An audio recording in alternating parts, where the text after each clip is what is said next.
Hola, hola, ¿qué tal? En este vídeo voy a hablar un poquito sobre qué son los Incoterms y vamos a determinar algunas cositas importantes con respecto a ellos. Y una de esas es identificar bastantes diferencias y cambios que ha existido en los Incoterms del 2010 en relación con los del 2020, que es la última actualización que han tenido estos, ¿ok?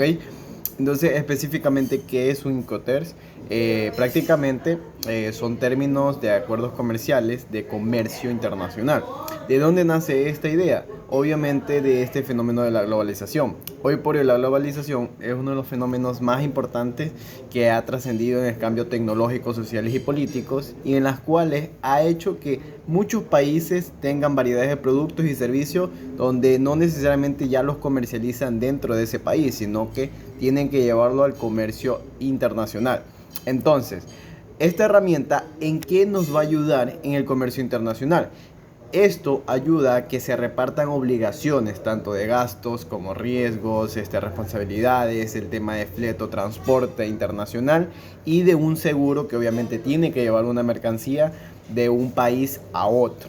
Ok, ahora cada uno de los comerciantes entra en un trato de compra y venta. Por ejemplo, en la parte de los ofertantes, que son los compradores, y los demandantes, que son los vendedores, en esta mercancía están libres a negociar cualquier término específico en su contrato.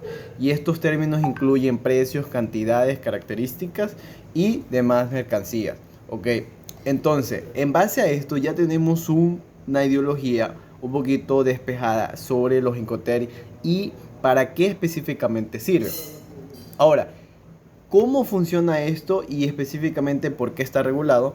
La Cámara de Comercio Internacional, CCI, denominada por sus siglas en inglés, ha adoptado y actualizado en reflejar estas normas o estas políticas sobre los Incoterms desde el 1 de enero del 2020, que fue su última actualización, según los datos de un blog que es la Universidad de Río de Loja, ¿ok? ¿Qué quiere decir esto? Que este organismo obviamente ha determinado estos parámetros para que esta actividad sea muy trascendental y sea muy legítima, en pocas palabras. Ok, ahora, ¿cuál es la importancia de los Incoterms? ¿En qué implica y cómo nos ayudar? El objetivo principal de todo Incoterm es fijar criterios para la distribución de costes y riesgos, como lo mencionamos anteriormente, en cada operación de comercio internacional que interviene tanto el comprador como el vendedor. Ahora, eh, dependiendo de la mercancía y dependiendo qué tipo de transacción quieras hacer, hay diferentes tipos de Incoterms, ¿ok? Hay Incoterms de reparto de gastos. Obviamente estos sirven para determinar en qué momento y en qué lugar el vendedor debe asumir los gastos o necesariamente el comprador. Okay, porque no solamente el vendedor es aquel que corre riesgo, gastos, responsabilidades, sino que estos van a estar dependiendo del tipo. Ejemplo, en este de aquí, reparto de gastos se reparte prácticamente entre el comprador y el vendedor.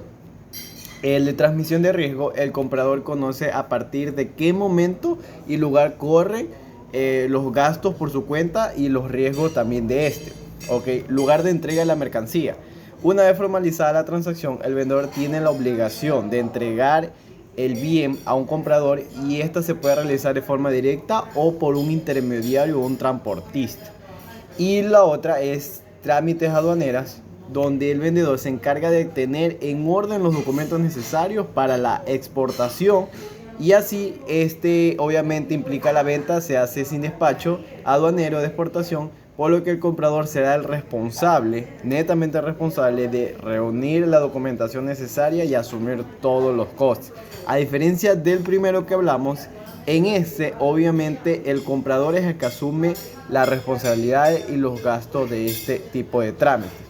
Ok, ahora la clasificación de los Incoterms es importante. ¿Por qué? Porque se clasifican por 4 categorías, que son grupo C, grupo D, grupo E y grupo F. ¿Cuál es el grupo C?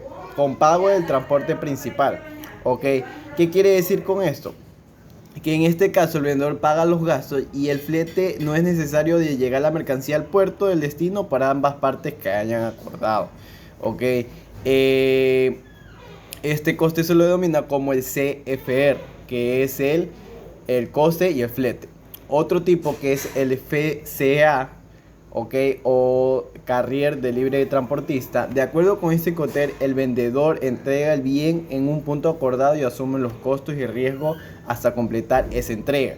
Es decir, incluido los de despacho de exportación, el comprador en tanto asume los gastos desde la carga, desde esta mercancía hasta la descarga que tiene. Ejemplo, si la hace de un puerto A al puerto B, el comprador incluye los gastos desde todo lo que se hizo hasta transportarlo al puerto A y todo lo que transcurrió hasta el puerto B. Todos esos gastos son asumidos por parte del comprador.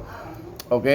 El FAS, que es el Free Algon Ship a libre costado del buque, este Incoterm establece que el vendedor entrega la mercancía en el muelle de carga del puerto en el origen y asume tanto los gastos hasta que se entreguen los trámites aduaneros. ¿Qué quiere decir esto? Que el comprador se encarga de la gestión de la carga a bordo, el flete y los demás gastos de destino, además de asumir los riesgos y gastos de importación. Ok, otro más que tenemos es el FOB, que cuando se aplica este Incoterm, el vendedor es responsable de todos los gastos y riesgos hasta que la mercancía en el medio de transporte de origen llegue. El comprador pagará el flete, descarga, los trámites de entrega hasta su lugar de destino. ¿Qué quiere decir? Que en este de aquí prácticamente hasta la mitad incluye los gastos del vendedor y a partir de esa otra mitad el comprador tiene que limitar sus gastos, ¿ok? Entonces, otro que tenemos es el DAT, que es el Delivery at Terminal o entrega en terminal. ¿Qué quiere decir? Que el vendedor es responsable de realizar la entrega de mercancía hasta el terminal de carga elegida por el comprador o el lugar que han destinado los dos. Ejemplo, si ellos destinaron que vaya al puerto marítimo, por decirlo, de Guayaquil, el vendedor es responsable de realizar esa entrega hasta ese lugar determinado. Ahora, ¿cuáles son las generalidades de todos estos Incoterm? Estos Incoterm son grupos de términos comerciales que utilizan en las transacciones internacionales para aclarar los costes y determinar cláusulas comerciales incluidas por contrato de compra y venta. Obviamente es un contrato donde se firman ambas partes y ellos quedan un mutuo acuerdo de todo lo que se va a realizar y cómo se van a repartir estas actividades y esos gastos. ¿Ok? Ahora, ¿cuáles han sido los principales cambios que han tenido estos Incoterm? Ok, los principales cambios que han tenido desde el 2010 con la nueva actualización del 2020 son, ejemplo, en el DAT. El DAT ya fue sustituido y ahora es sustituido por el DPU, que es el Delivery at Place Unload.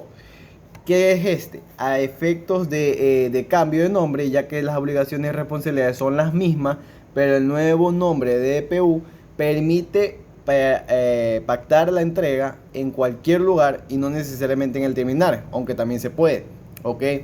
¿Cuál es otro cambio que ha tenido? Es en el CIF, que es uno de los Incoterm más utilizados por los comerciantes. Se establecen nuevas condiciones en la contratación de seguro para los Incoterm de CIF. ¿Ok?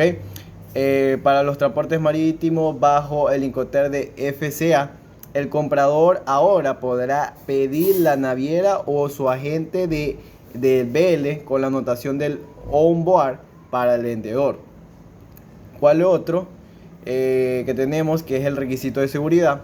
En los Incoterm 2020 reflejan este cambio detallado los requisitos de seguridad para cada regla de los Incoterm. Y en el FOB no debería utilizarse normalmente para la exportación de contenedores. Ello se debe a que el vendedor suele perder el control del contenedor y una vez que este llega al puerto de exportación, antes de que se realice el embarque. ¿Ok? Entonces, en base a todas estas diferencias, estos cambios que hemos visto, las conclusiones son sencillas, que los Incoterm son herramientas muy importantes para realizar estas transacciones de compra y venta que se hacen de un país a otro. Y es muy importante porque aquí ya tienen acuerdos mutuos donde las personas pueden establecer sus reglas y políticas para hacer todo de una manera más práctica, más sencilla y todo muy legal. ¿Ok? Entonces eso ha sido por el video de hoy. Muchísimas gracias.